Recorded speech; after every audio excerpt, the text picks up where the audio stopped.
In the jungle of Noel, Horton the elephant, the jungle's eccentric nature teacher, hears a tiny yelp coming from a dust speck.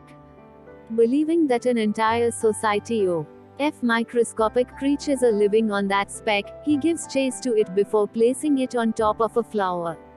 Horton finds out the speck harbors the city of Hoville and its inhabitants, the horse, led by Mayor Ned McDodd, whose family includes his wife Sally, 96 daughters whose names all begin with the letter H, and one teenage son named Jojo.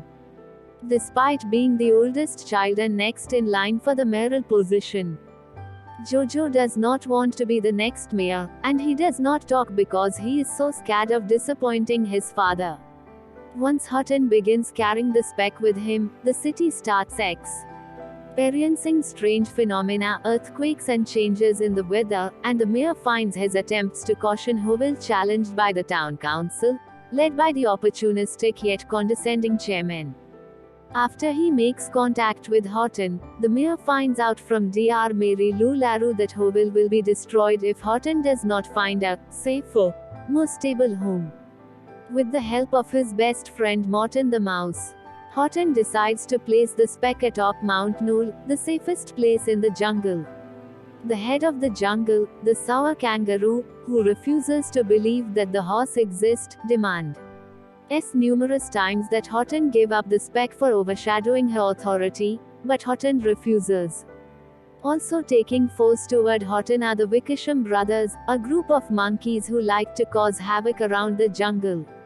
Eventually, the kangaroo enlists a sinister vulture named Vlad Vladikov to get rid of the speck by force.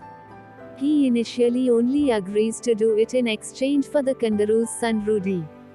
But when she threatens to hire the Wickersham brothers to do it, he eventually decides to do it for free. After a few failed attempts, Vlad manages to steal the flower away from Horton and drops it into a massive field of identical pink flowers, causing an apocalyptic tremor in Hoville. After unsuccessfully picking 2,999,999 flowers, Horton eventually recovers the flower, exactly the 3 millionth flower, also revealing himself to the rest of Hoville. The kangaroo eventually finds out that Horton still has the speck, fires Vlad, and rallies the jungle community into arresting Horton, preying on their fears that their own children will become chaotic delinquents under his influence. Upon cornering him, the kangaroo offers Horton a final chance to renounce Hoville's existence. Horton refuses, and despite the heartfelt speech that he gives, the kangaroo orders the animals to rope and cage him, and to have the speck and Hoville destroyed in a pot of hazelnut oil. The mayor enlists all of his people to make noise, so that all the animals will find out they're really there, assisted by Jojo's symphonophone, an invention which creates a huge musical contribution and reveals that Jojo's true passion is music, but still fails to penetrate the surface of the speck. The kangaroo snatches the flower from the captured Horton and prepares to drop it into the pot. Meanwhile, Joe grabs the horn used to project Horton's voice, runs up the highest tower, and screams his first word, breaking through the sound barrier just seconds before the speck hits the oil. Rudy grabs the flower and proclaims he hears it.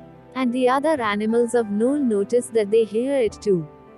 Despite his mother's objections, Rudy returns the flower to the released Horton, while the animals, realizing the truth about the who's existence, turn on the kangaroo for deceiving them. While being praised for his integrity by his neighbors, Horton forgives the devastated and regretful kangaroo, who ends him with a makeshift umbrella for Hoville. The film ends with the horse and the animals of Noel gathering to recite the chorus from "Can't Fight This Feeling" by Rio Speedwagon, and it is revealed that the jungle of Noel, and Earth as a whole, is just one speck, like Hoville, among numerous others, floating in space.